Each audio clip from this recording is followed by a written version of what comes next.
Hey everyone, welcome to the Lobster Talks podcast, where we dive deep into the founder's journey, into people shaking up traditional industries. I'm Gabriel Jarrosson, your host, and today I'm thrilled to have Alexey with us, CEO and founder of Maroo.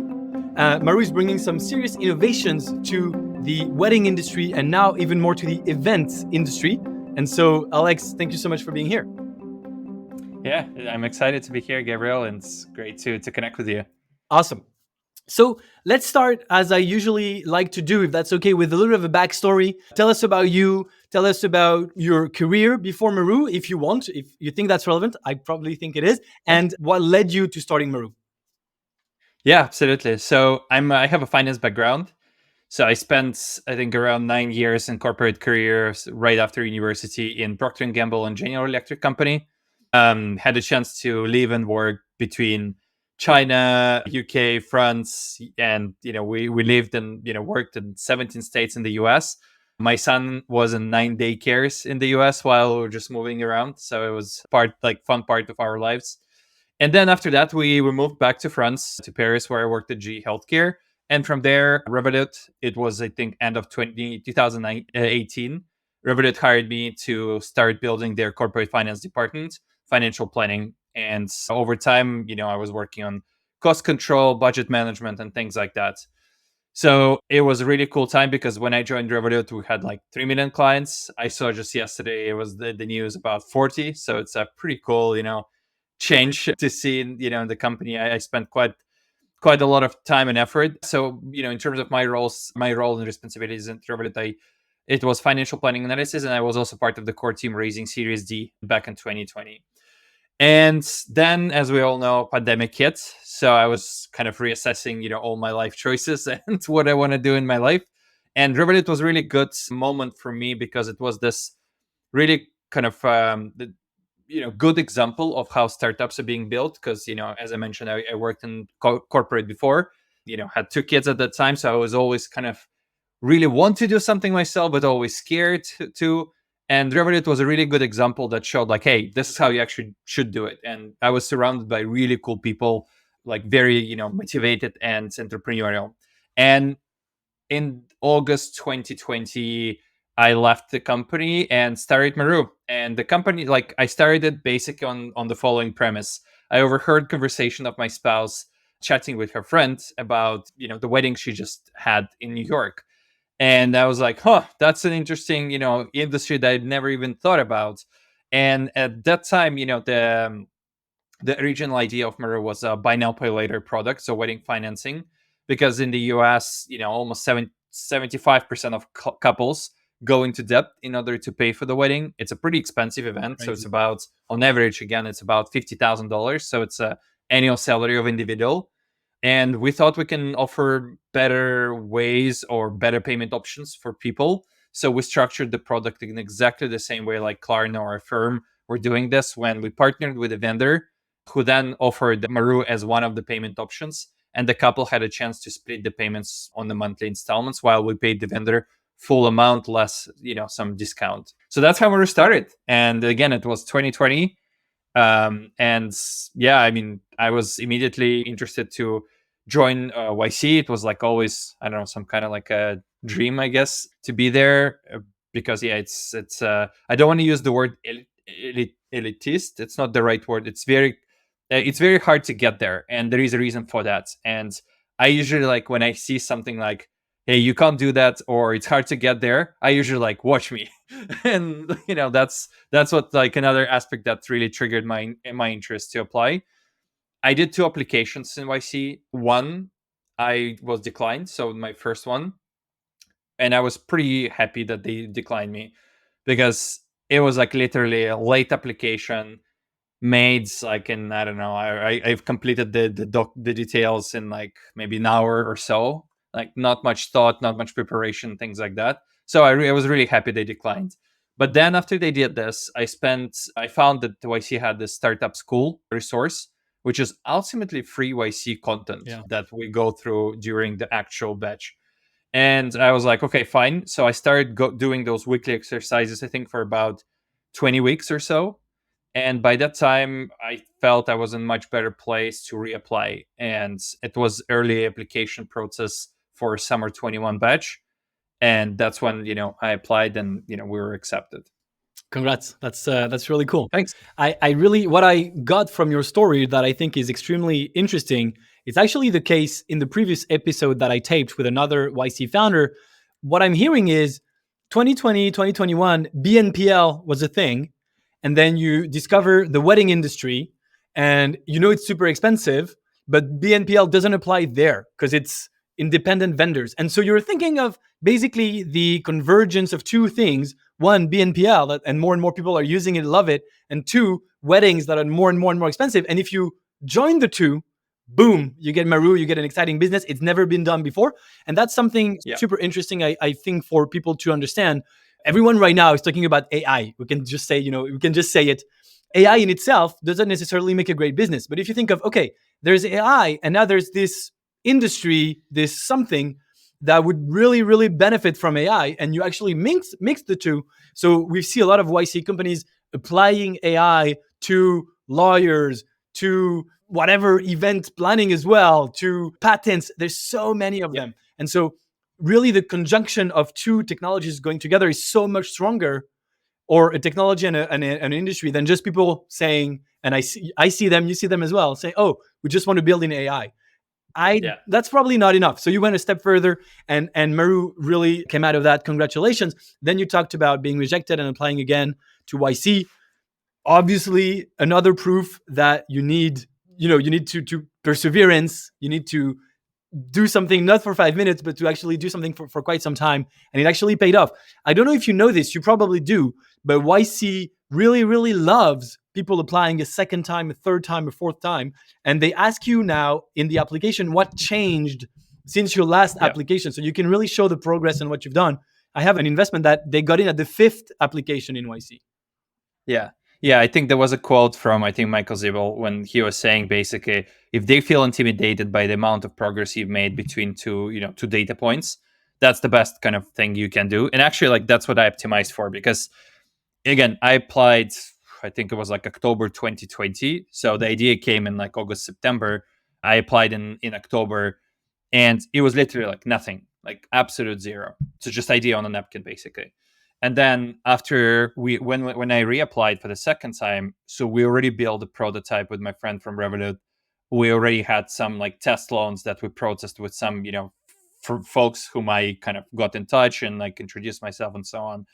And on the first application, YC basically told us that we have two problems. One, like, we need to have money to issue loans in order to generate traction. But to get the money, we need to show some traction. And like, how are we going to resolve that? So I was happy that, by the second time we replied, I already raised small round that was sufficient for us to start like trying and testing. So that was good. And the second one, was just like how we get into like the go-to-market strategy, how we're going to get into the, the industry, how we're going to acquire businesses and so on. And, we found our ways there too. One fun fact that I remember about our like second application is it was early one. So there is like a way, like few weeks before the formal start of application process, when YC tells like, hey, if you can, like, apply now so we can quickly turn you around, which I did. And then I think it was like a week or so, and nobody replied. Like, there is no reply, and I'm like, guys, what's going on? Like, I don't know. And then I remembered that, in one of the YouTube videos, Michael Zibel, basically in the very end of this video, he was literally giving his email and saying, hey, like, if you have any questions, reach out to me. And I was like, all right, fine. I mean, you told me so. So awesome. I was like shooting him a mail saying, hey, Michael, like, I applied a week ago. Any chance like you guys had, reviewed my application or so? And he replied me like, I don't know, in an hour or so, saying like, yeah, good, like, we'll definitely check it out. And we got interview invite next day. And I'm like, whoa, that's a speed up of the process, because like I was thinking they're gonna tell us interview, like, okay, fine, we're gonna go through the interview step, and then we're gonna have like, I don't know, a week to prepare. So, and it was literally like next day. So that's awesome. Yeah, it was fun. It was really fun. I love this story. It shows you two things, in my opinion. One is, if you don't ask, you're never going to get anything. You can just ask. And the second thing is, people are afraid of asking famous people. In the startup space, obviously Michael Seibel is super famous, not in the street, not a movie star, and people are not daring to reach out to important people. And I've done this so many times, reached out to a lot of people. It got me someone, to our audience probably means nothing, but Xavier Niel, a French billionaire, to write the foreword of my first book, just because I reached out. I sent an email. And some other people that I've contacted and who answered me. So I sent an actual letter to Warren Buffett and got an answer from his secretary, obviously, but still got an answer, which it's crazy, right? They're actually humans like you and I. Emailing some people and just asking something reasonable, right? Like, hey, have you checked my YC application? That's reasonable.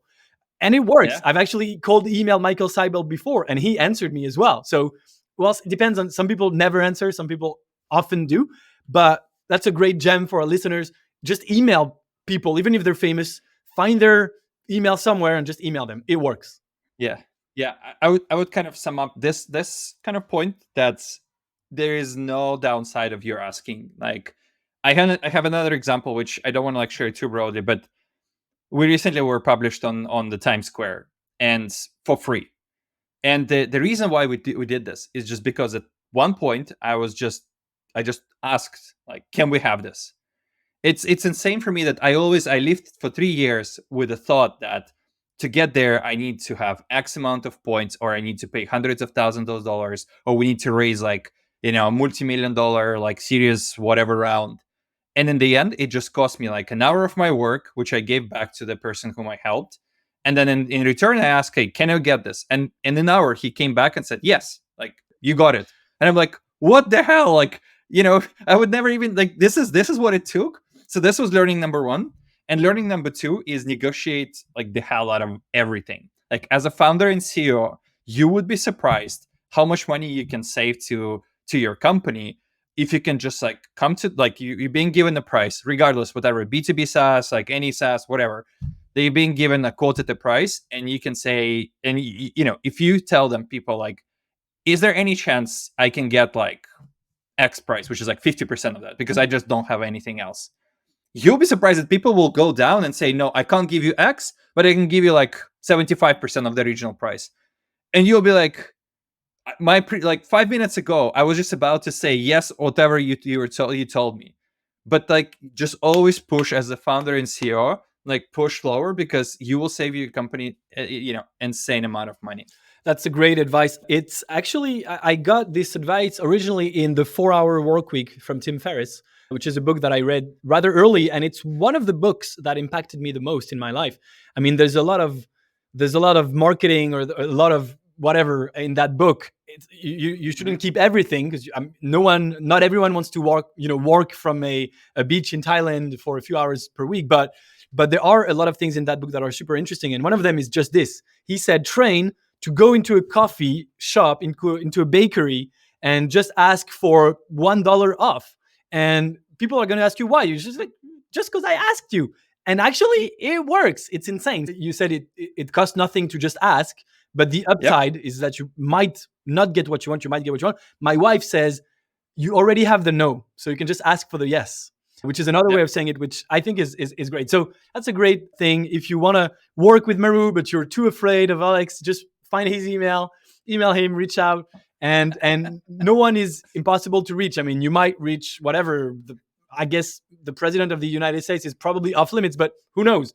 Anyone else goes. I've contacted ex-presidents. I've contacted Barack Obama. He didn't answer, but I tried, And so perfect.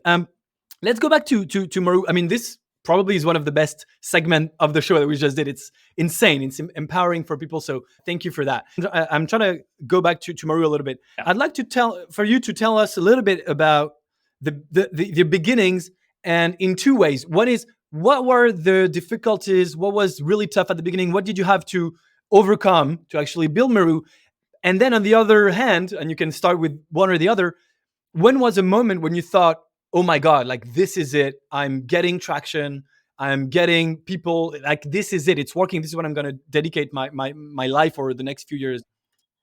Yeah. So I think it's also important to say that we iterated with the buy now, pay later idea for about a year. So after demo day, we kind of played with the idea for another maybe like 3 months, and then we decided to pivot. And the pivot was that we realized, again, because of this massive backlog of weddings after COVID, there was just such an over demand for vendors. So they were pretty much telling us, like, I have a over demand, I already increased prices, and I'm demanding 50% of down payments when couples book me. All three, which are the key value propositions of any buy now, pay later product: upsell, convenience in payments, getting money upfront.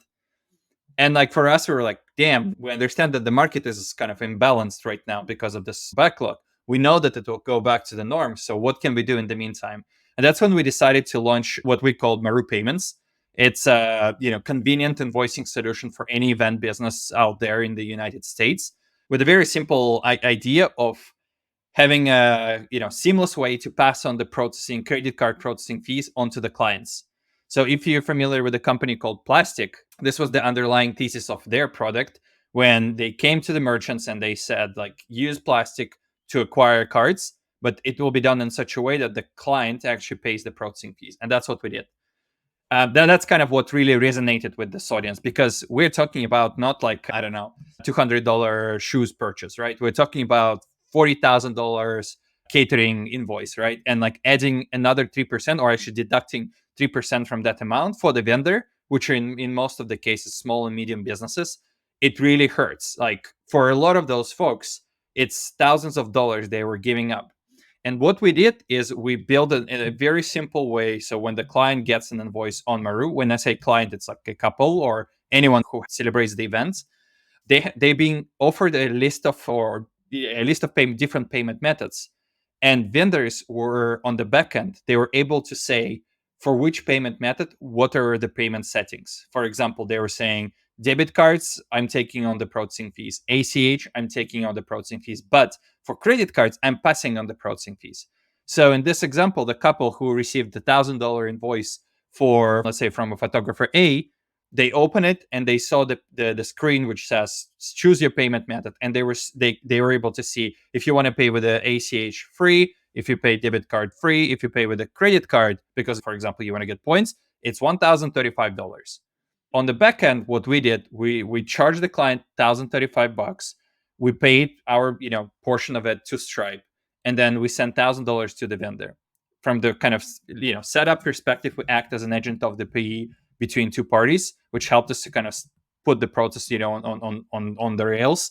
And yeah, that's kind of how it all started. So invoicing really kind of resonated with our audience. Besides that, if you look at our product, and I'm not sure if you shared any screenshots or not, but our checkouts or the payment experience, it speaks the event language. There are beautiful pictures on the left hand side, like, because we have a split screen. Businesses are able to customize those pictures in terms of like what they want to communicate to the couple. And this is really important. Like, there are two things that are being highlighted by our clients, so business clients, about Maroo, which is simplicity of use. And direct quote here was, it took me 3 minutes to figure out how to use the platform. Comparing that, there are some other systems on our market that require people to hire consultants for $7,000 in order to install and implement those systems. And the second quote is, or the second reason is design.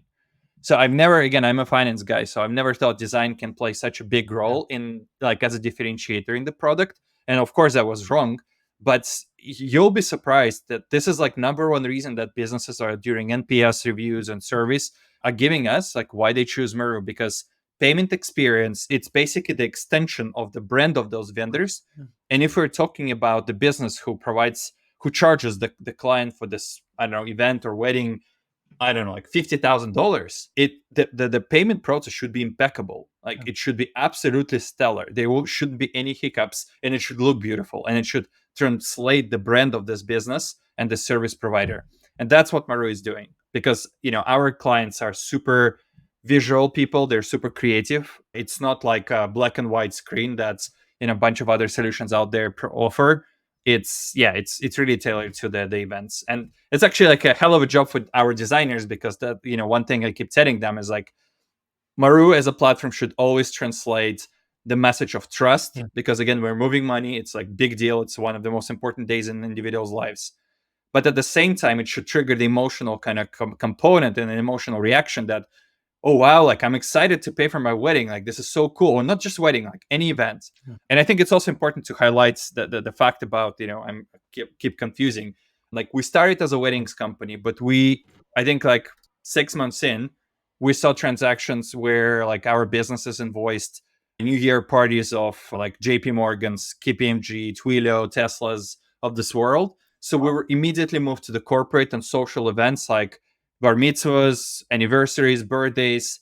And it's very interesting mix because you have relatively less weddings for a very large ticket price. And then you have a lot of like social or corporate events for slightly lower price. And it kind of helps you to balance the mix. When, for example, weddings are in the low season, then you have more events that you can compensate or push harder in that direction. So it was pretty cool, like, to kind of discover this dynamic in the industry. I'm guessing there are more holiday events in December than weddings. So yeah, the seasonality kind of Yep. evens out. I was listening to you with payment experience. It's such an important part of a customer journey. And you're right. Very often some competitors just offer a black and white screen. It reminded me of Amazon. My dad, who's 68, orders on Amazon and he tells me what I like about it, it always works. It's reliable. You know it's going to work because it's Amazon. And it is ugly. It's another use. It's not an event. It's just ordering whatever, some batteries.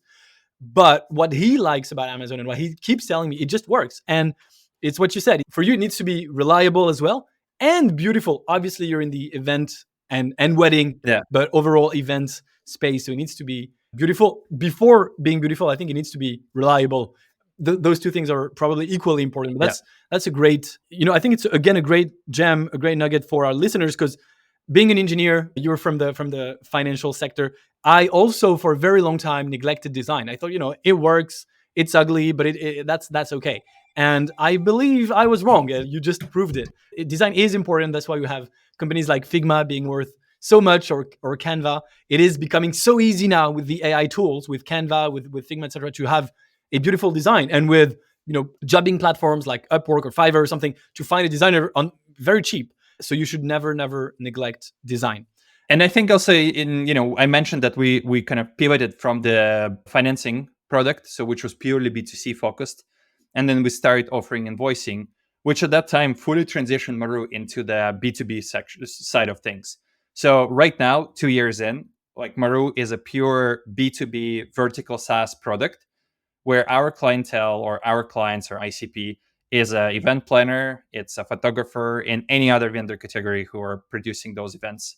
So I think it's important to highlight because, like, for a lot of folks, when they hear Maroo, they're like, "Oh, you're like wedding financing," and like, no. Like, we completely closed this revenue channel, unfortunately, because you'll be surprised, but the default rates were absolutely through the roof, which kind of wasn't cool, and it was way above that we expected. Oh, and also, and another reason was that it's not like we didn't understand it from the day one, but we just felt it the strongest that with couples we had to acquire them again and again.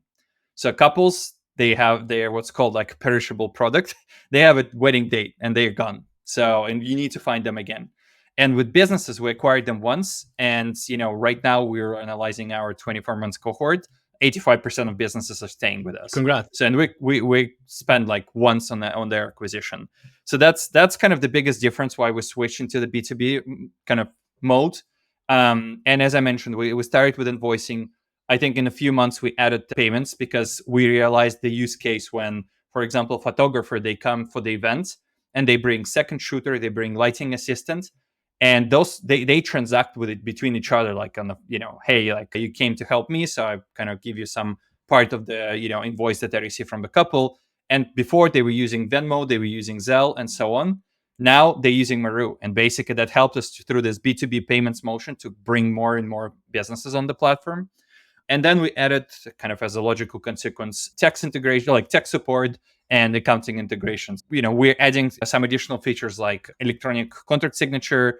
We're adding itemized invoicing and, some things that will support the kind of transactional flow of the payment and everything that precedes it. That's awesome. And congrats on the roadmap and on pivoting. I wanted to ask you later what advice you'd give to someone starting. I think you just answered it. I'm going to repeat it because I think it's so precious. If you're acquiring a customer that's only going to pay you once and then it's going to go potentially forever, there's a big problem in your business. If you're acquiring a customer once that's going to give you money over and over and over again, then you have a potentially very interesting business because you can acquire new customers, but the one acquired in the past are going to keep growing and sending you money. That's, I believe, a very, very important distinction to do, and something that very, very few people know. You talked a couple times, so instead of asking you the founder advice, which you already gave, I'm going to ask you about pivoting, because I was listening to you, and you mentioned a couple times that you, pivoted at least once, maybe actually a few times along the way. Once. Yeah. It's a question that people ask themselves all the time, and that I often hear. The question is, how do you know when to pivot? How do you know when to persevere? Because we hear all the time, it's tough. You got to apply second time, a third time to YC. Like, you got to persevere. And on the other end, we hear, oh, you got to pivot because otherwise you're stuck on the wrong product. How do you know which is which, and how do you decide? So, well, I hope I will be the better person to answer this question. So, my internal compass is this. So, if we're building something and none of our clients are telling us or demonstrating that they're using it, you're doing something wrong. Like, the only reaction, the only kind of North Star is the customer's response. Because if you're building something that solves a problem for people, they're going to use it. And I totally see kind of the next argument that here is like, yeah, but what if I build a product and like 100 people are using it? So, and it's been like 100 for the last, year, right? Yeah, so like that most probably maybe something like very niche, or you have a problem with growth, or you don't know how to grow. So I would say it's another problem. Because YC, what I really like is that YC guidance always tell us you need to first find one client, just one, then 10, then 100, and then 1,000, and then you're good. Because if there is one person having this problem, there is a pretty big chance at least 10 people having this problem. And then if there are 10, most probably there are 100 in this world. Again, like if we're not talking about anything like regionally specific, right? And that's kind of the I think the mindset or the framework I personally really like, because before I had a tendency like to think immediately, oh, I'm gonna conquer the world. Like, I'm gonna just go and like get the entire country on this platform and everybody's gonna be happy. And that's not the case, obviously. So breaking this down into like, okay, we got first 10, now we got first 100. Like this week on Tuesday, we celebrated 10,000 clients, business clients on Maroo. So that's kind of the steps we're taking. It took us 2 years to get there. I forgot exact quotes, but I really like the meaning of it. I think a lot of people overestimate what they can do in 10 years, but they underestimate what they can do in 1 year. And it sounds simple, but there is a pretty profound meaning in that, about like how you plan and like what you need to believe in, and how you need to prioritize things you're working on.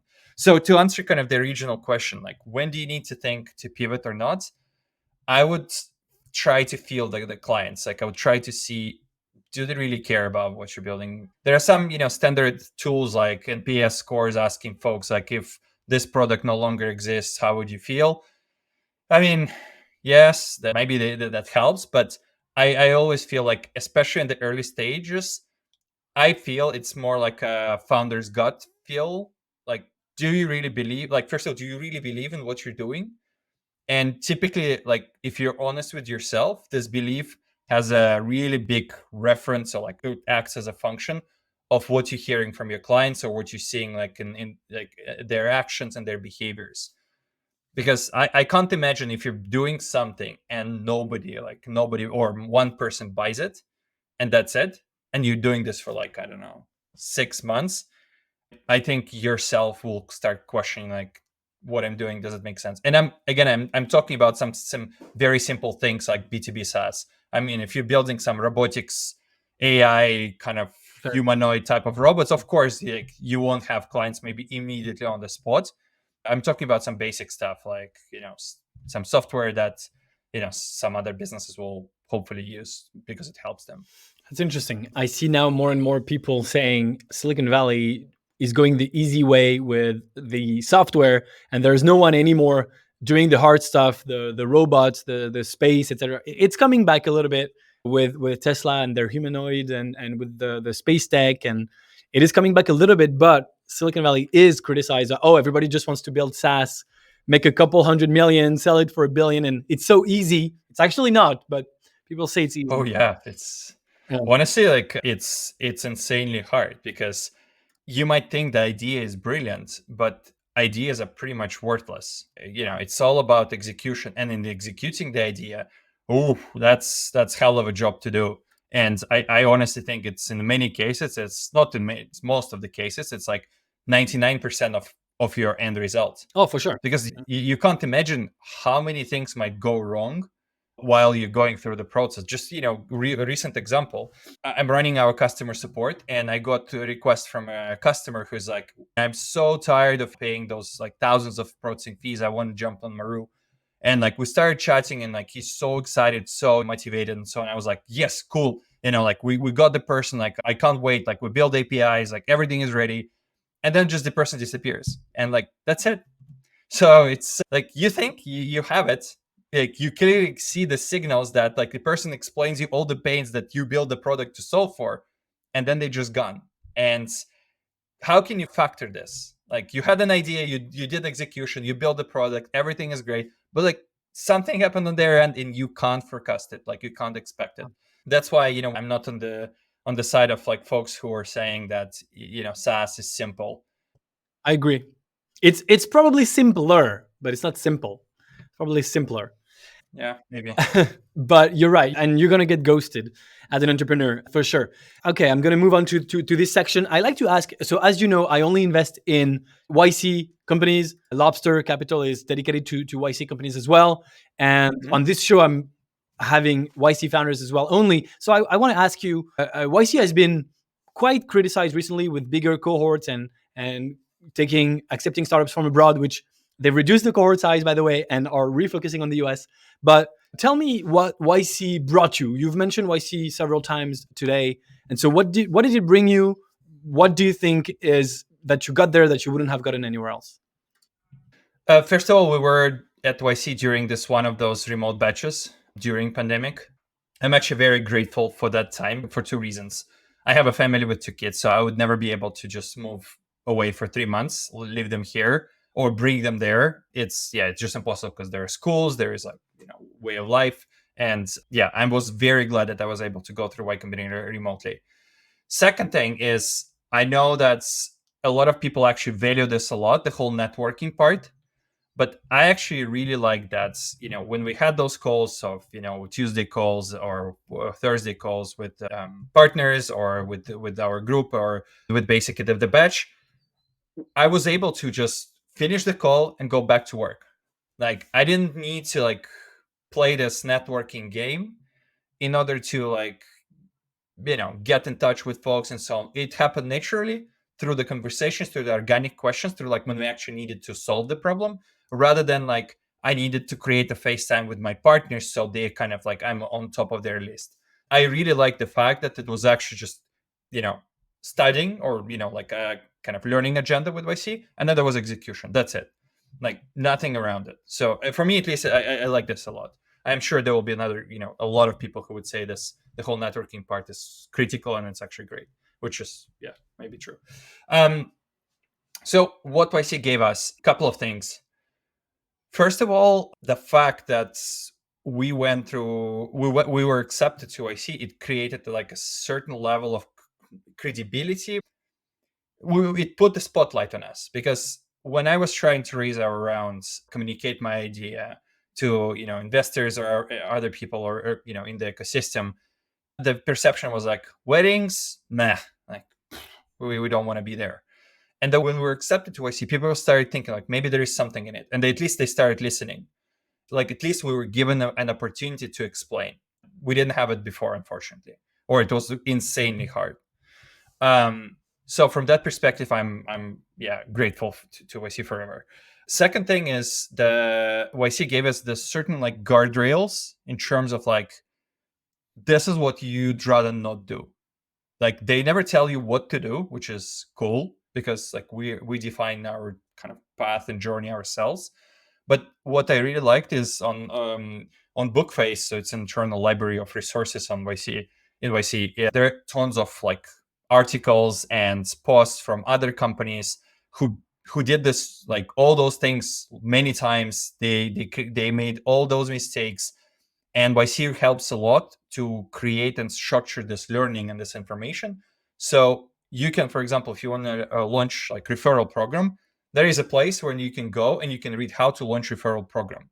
Airbnb did this like back in 2009. What worked, what didn't, what are the like specific nuances. Like if you are a B2C company, this is how you do it. If you're a B2B company, this is how you do it. Like this is valuable. Like I understand there's a shitload of resources out there, on LinkedIn and so on, but when I see those resources, I always like question like who wrote this, like how can I trust it? Is it like one of those GPT generated type of text? Like did the person actually did this? And with YC, I mean, maybe it's wrong with like I'm bluntly trusting the content that I see there because I know that it was written by people who actually did this, and that helps. And then the last thing is just the access to this network of founders. YC London group is just brilliant. Like there's so many folks. I'm actually meeting one of the founders in about couple of hours basically, and just it's always someone like with whom you can catch up, discuss all the difficulties you're going through, or if you need specific advice. So it just creates some sort of like, I don't know, camaraderie, and camaraderie on a different level than, for example, I have with like other founders with whom I'm chatting. And I don't want to put it like above and or below, not about it. It's just with YC founders, I feel there is also YC reputation, or your reputation as a YC founder, that kind of precedes with that. So you would never kind of want to do something stupid or weird like with another YC company, or I'm not expecting this from another YC founder. There is like default level of trust that's already given, even if I don't know the person like at all. I saw that very much in YC. Exactly what you said. Default trust given. And I think that's very interesting. It's Gary V who says, I always trust people from the get-go, and it saves me a lot of time. Sometimes I get burned, but most of the time it plays out. But with YC, I think it's a step higher because, like you said, everyone is YC. It's a very, very small ecosystem. And so there's default trust, which I think is super, super interesting and makes for such easier and faster business in between companies, including for me as an investor. It kind of rubs on investors as well. The YC companies, it's always the safe. We just know it. We don't really talk about the terms. It's just so easy, so fast. We trust each other. Now there's a clause in the new safe that says this is the safe downloaded from YC website, so you know that it's the original safe. It's really incredibly, I don't know, interesting and unique in my opinion. It's such a small ecosystem with the trust. It's something really unique and beautiful. Yeah. And the resources you mentioned, I wanna mention that as well, because people think YC is just whatever network, which it is, and it's super important. But the resources, when you're able to get the founders of Airbnb tell you how they did something, this has value because the founders of Airbnb, like, they know what they're talking about, obviously. So that's really, really something. And the older companies do come back, do take the time to help the new guys, and that's again really, really valuable for them. Yeah. Okay. What do we have? Yes. Let's talk about the future before we wrap up. We're almost done. I have one more question for you after this. But before, tell us about the future. What's something really cool coming from Maroo? Something you're super excited about? What's the future has in store for us? Sure. So as I mentioned, like we're shifting more and more into the SaaS world of our product. So we're launching things like, electronic contract signature, itemized invoices, additional sales details. I'd like to highlight a pretty cool use case around AI, which we identified, and I feel like it's a pretty interesting one specifically for our vertical. So basically, there is a use case when event planners, they act on behalf of the couple, right? And they have a relationship with all the subcontractors or the other vendors. So there is a certain amount of time they spend on receiving the invoice from those vendors, let's say photographer, and then reconciling this invoice with the contract that they signed originally. So what we want to do is once we launch the electronic contract signature on Maroo, we'll be able to provide this AI reconciliation tool to save vendor planners time. So they can see like, okay, this is what the contract was saying that was signed on Maroo. This is the invoice that came through Maroo. Quickly reconcile, make sure that everything matches to the terms we agreed, approval, couple make the payment. So that's that's one of the like small use cases we wanted to try and like bring AI into our ecosystem, because we want to be very careful with AI in our space because it's so personal, it's so custom. Like I see a lot of companies just jumping on board, like introducing those AI chatbots. Like this is not going to work for us, like because Yeah. I feel the moment when our clients, or and I say business clients, see that there is like automatic chatbot that answering their questions, like they just close it all and they leave the platform, because Yeah. they choose us for this touch, for this like personal connection. I'm totally aware about the importance of always thinking how scalable can it be, and it's on the top of my mind. But I'm sure we'll be able to figure this out over time. But so far, like we're quite careful with the introduction of AI into our ecosystem. And in the end of the day, like as I mentioned, so the next vision of Maroo is we were heavily focused, or we're focused on the business side of things. What we're doing now is kind of like creating this full or complete ecosystem when like businesses, they run or they use Maroo to power their backend, to use it as their operating default system to run their business. And now through the introduction of a product instance called events, or think of it as like some kind of in the middle ground between the client and the vendor, we're kind of bringing or bridging two sides together. So that will be the place when both sides can come in. They'll be able to transact, they'll be able to communicate, collaborate, introduce parents, partners, anyone whom they need to come into this event and participate in any shape and form. And I'm pretty excited about where this will go. That's very cool. I'll be obviously following along, and hopefully our listeners will too.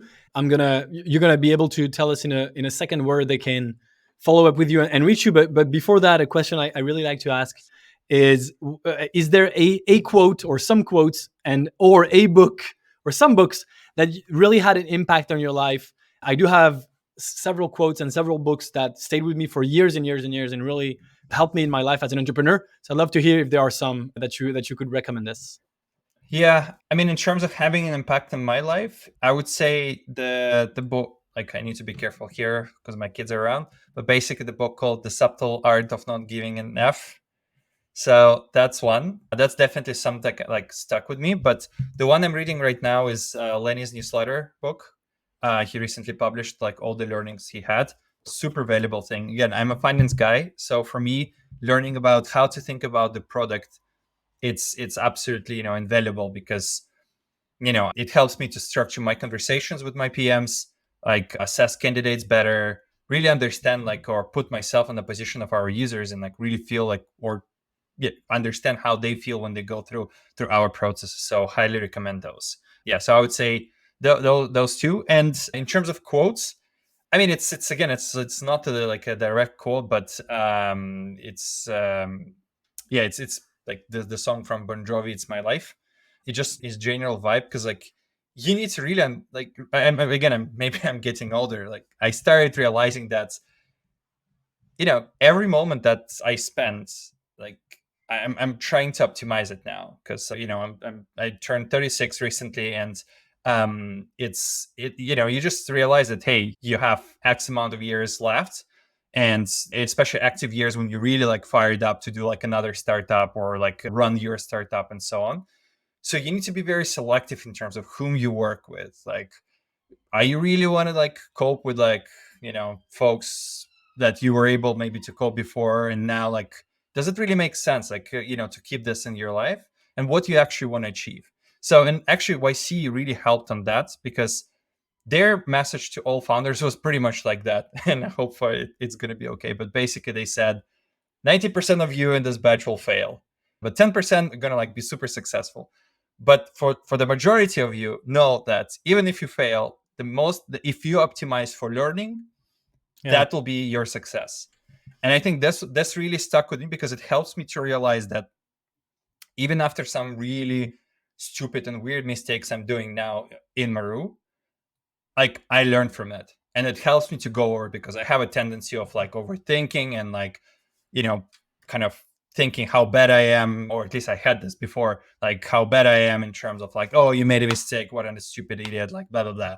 So but then like it's always good to remember, like, okay, but yes, you did mistake, but now you learned, and like trust me, like those learnings really stuck with me now, and like I know not gonna repeat them ever.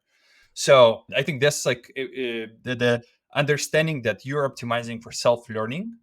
That was a pretty good realization, and frankly, a bit like self-liberating feeling. That's, it's not like you don't have a way to make mistakes, or like there is no wrong steps or wrong decisions you can make. Of course, you will do, but in the end of the day, it's like you're gonna learn from it and you're gonna like improve it next time.